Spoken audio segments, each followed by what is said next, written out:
நிறைய பேருக்கு என்னடா பேங்க்ஸே ஃபோன் பண்ணி உங்களுக்கு கிரெடிட் கார்டு ஆஃபர் பண்ணிக்கிறோம் வாங்கிக்கிறீங்களா அப்படின்ற மாதிரி கேட்டா அவங்களோட பதில் என்னவா இருக்கும் அப்படின்னு பார்த்தீங்கன்னா, என்ன ப்ரோ, கிரெடிட் கார்டெலாம் வேண்டாம் ப்ரோ, அதை யார் யூஸ் பண்ணுவோம், இந்த மாதிரி தான் பதில் சொல்லுவாங்க.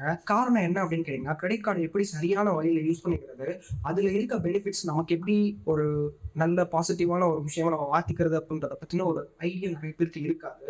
ஸோ இந்த வீடியோவில் நம்ம என்ன பார்க்க போறோம் அப்படின்னா, இந்த கிரெடிட் கார்டை வந்துட்டு நம்ம எப்படி ப்ராப்பரான ஒரு வேலை நமக்கு பெனிஃபிட் தர மாதிரி ஒரு வேலை யூஸ் பண்ணிக்கலாம் அப்படின்றத இந்த வீடியோவில் பார்க்க போறோம். Let's get into the video.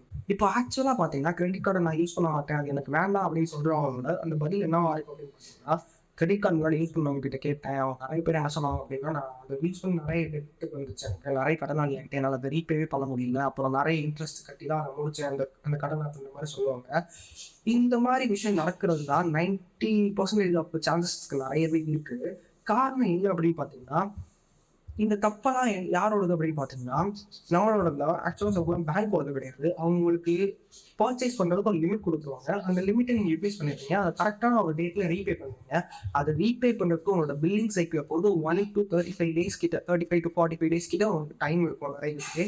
ஆனால் இந்த விஷயம் நிறைய பேருக்கு எப்படி எந்த அளவில் பாதிக்கும் அப்படின்னு பார்த்தீங்கன்னா, கிரெடிட் கார்டு யூஸ் பண்ணுற இடத்துல சரி அதான் டைம் இருக்கே, இன்னும் வாங்குவோம், அந்த டைமில் காசு கிடைச்சிடும் அப்படின்ற மாதிரி ஒரு மைண்ட் செட்டுக்கு போயிடுவாங்க. அவங்களுக்கே தெரியாமல் நிறைய ஓவர் யூட்டிலைசேஷன் பண்ணுவாங்க. இதுதான் மோஸ்ட் ஆஃப் த டைம் நடக்கும். இதனால நிறைய பேர் ஒரு நெட்குள்ளே போய் மாட்டிப்பாங்க. இதை நம்ம எப்படி ஓவர் கம் பண்ணுறது அப்படின்னு பார்த்தீங்கன்னா, நம்மளோட கிரெடிட் கார்டு வந்து டெபிட் கார்டு மாதிரி கன்சிடர் பண்ணிக்கிறது. இப்போ என்ன சொல்ல வரேன் அப்படின்னா, இப்போ உங்ககிட்ட ஒரு சேவிங் அக்கௌண்ட் இருக்கு, அதில் ஒரு 10K இருக்கு. உங்கள் கையில் இருக்க பணத்தை நீங்கள் எப்படி செலவு பண்ணுவீங்க, அந்த மாதிரி உங்கள் கிரெடிட் கார்டில் இருக்க பணத்தையும் நீங்கள் செலவு பண்ண பழகிக்கணும்.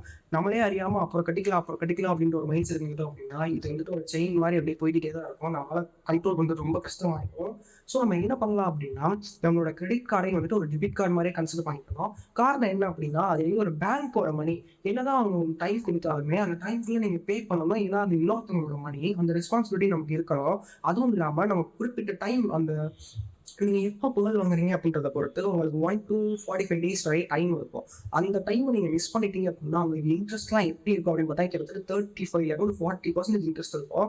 ஸோ நீங்கள் ரீபே பண்ணும்போது உங்களோட ஆக்சுவல் அமௌண்ட்டோட இன்ட்ரெஸ்ட் தான் நிறைய கட்டிப்பீங்க. அது வந்து எப்போவுமே உங்கள் மைண்ட் செட்டில் இருக்கணும். இதை அவாய்ட் பண்ணுறதுக்கு என்ன பண்ணலாம் அப்படின்னா, உங்களோட எசென்சியலான ஐட்டம்ஸ், இந்த மாதிரி மந்த்லி தேவைப்படுற விஷயம், இந்த க்ராசரிஸ், கேஸ் பில்லு, இந்த இன்டர்நெட் பில்லு, அதெல்லாம் வந்துட்டு நீங்கள் கிரெடிட் கார்டுக்கு மாற்றிட்டுருந்தோம். இப்படி பண்ணும்போது என்ன ஆகும் அப்படின்னா, நீங்கள் நிறையா ஓவர் ஸ்பெண்ட் பண்ண மாட்டீங்க. உங்களுக்கு எது தேவையோ அதில் மட்டுமே ஸ்பெண்ட் பண்ணிட்டு இருப்பீங்க.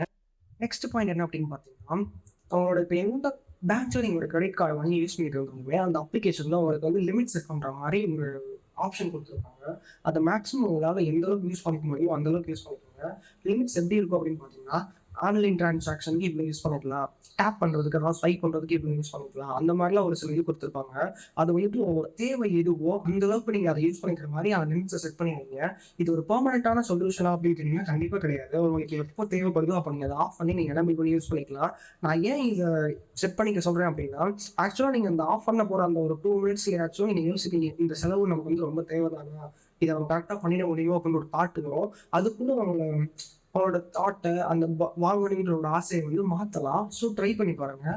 தேர்ட் பாயிண்ட் என்ன அப்படின்னு பார்த்தீங்கன்னா, உங்கள் டியூவை கரெக்டான டைமுக்கு ரீபே பண்ணுறது தான். நீங்கள் எந்த கிரெடிட் கார்டில் மணி யூட்டிலைஸ் பண்ணியிருந்தாலுமே அதை நீங்கள் அவங்க கொடுக்குற டைம் பீரியட்குள்ளே கரெக்டாக நீங்கள் வந்துட்டு ரீபே பண்ணும்போது உங்களுக்கு 2 பெனிஃபிட்ஸ் கிடைக்கும். ஃபர்ஸ்ட் ஒன்று என்ன அப்படின்னு பார்த்தீங்கன்னா, அந்த அமௌண்ட் வந்து டோட்டலி இன்ட்ரெஸ்ட் ஃப்ரீ. உங்களுக்கு வந்து ஒரு 45 days கிட்ட இருக்கும். அந்த டேஸில் நீங்கள் கரெக்டாக அவங்களோட லிமிட் அளவுக்கு நீங்கள் கன்சியூம் பண்ணிக்கிட்டு அதை ரீபே பண்ணும்போது உங்களுக்கு அந்த அமௌண்ட் இன்ட்ரெஸ்ட் ஃப்ரீயாக கிடைக்கும், எக்ஸப்ட் ஏடிஎம் வித்ட்ராவல்ஸ். அதையும் தாண்டி 2வது பெனிஃபிட் என்ன அப்படின்னு பார்த்தீங்கன்னா, உங்களோட கிரெடிட் ஸ்கோரில் நீங்கள் ரீபே பண்ணும்போது கரெக்டான டைமுக்கு ரீபே பண்ணிட்டு இருக்கும்போது அது வேற லெவல் மேசிவான ஒரு இம்பாக்ட் கிரியேட் பண்ணும் உங்களோட ஸ்கோரில். 2 இயர்ஸாக நான் வந்துட்டு கிரெடிட் கார்டு யூஸ் பண்ணிட்டு இருக்கேன். என்னோட ஸ்கோரில் கிட்டத்தட்ட ஒரு 30 to 40 பாயிண்ட்ஸ் நிறைய இருக்கு. இதோட ஃபுல் ரீசன் என்ன அப்படின்னு பார்த்தீங்கன்னா, நான் கிரெடிட் கார்டு யூஸ் பண்ணுறது தான். ஸோ நீங்கள் கிரெடிட் கார்டை கரெக்டான வழியில் நீங்கள் யூஸ் பண்ணிட்டு இருக்கும்போது உங்களுக்கு கிரெடிட் ஸ்கோர் இன்க்ரீஸ் பண்ணுறதுலேருந்து இன்ட்ரெஸ்ட் ஃப்ரீயாக காசு கிடைக்கிறது வரையும் உங்களுக்கு வந்து நிறைய பெனிஃபிட்ஸ் இருக்குது. இந்த கிரெடிட் ஸ்கோர் அப்படின்றது என்ன அப்படின்னு பார்த்தீங்கன்னா, இப்போது யாரோ உங்களுக்கு ஒரு அமௌண்ட் கொடுக்குறாங்க ஒரு பேங்க்ல இருந்து, அதை நீங்கள் ரீபே பண்ணுறதுக்கு எந்த அளவுக்கு ஒரு கேப்பபிளான ஆள் அப்படின்றது தெரிஞ்சுக்கிறதுக்கு ஒரு ஆர்பிஐக்கு ஒரு 3 ஏஜென்ட்ஸ் இருக்காங்க. அவங்க வந்துட்டு அவங்க ஒரு ஸ்கோர் கொடுப்பாங்க. இந்த அளவுக்கு நீங்கள் வந்து கரெக்டாக ரீபே பண்ணிடுங்க அப்படின்றது. அந்த ஸ்கோர்ல நீங்கள் கரெக்டான ரீபே பண்ணிட்டு இருக்கும்போது உங்களுக்கு நல்ல ரீபேமெண்ட் ஹிஸ்ட்ரி இருக்கிறது, உங்களுக்கு ஒரு நல்ல இம்பாக்ட் இருக்கும். இதை வச்சு நீங்கள் வேறு ஏதாவது உங்கள் ஃபியூச்சரில் வேறு ஏதாவது ஒரு பிளான்ஸோட நீங்கள் லோன் அப்படின்னு வச்சிங்கன்னா லோ இன்ட்ரெஸ்ட்லையும் இல்லை ஒரு ரொம்ப டாக்குமெண்டேஷன் ஒர்க்ஸ் இல்லை நிறைய ரொம்ப அலையாமல் ஈஸியான லோன்ஸ் ப்ராசஸ் ஆகிறதுக்கு நிறைய சான்சஸ் இருக்கு. நான் ஒரு 2 இயர்ஸாக கிரெடிட் கார்டு யூஸ் பண்ணிட்டு இருக்கேன். இதுதான் நான் 2 இயர்ஸாக ஃபாலோ பண்ணுற ஒரு நான் எனக்குள்ளே செட் பண்ணி வச்சுக்கிட்ட ஒரு டூல் மாதிரி.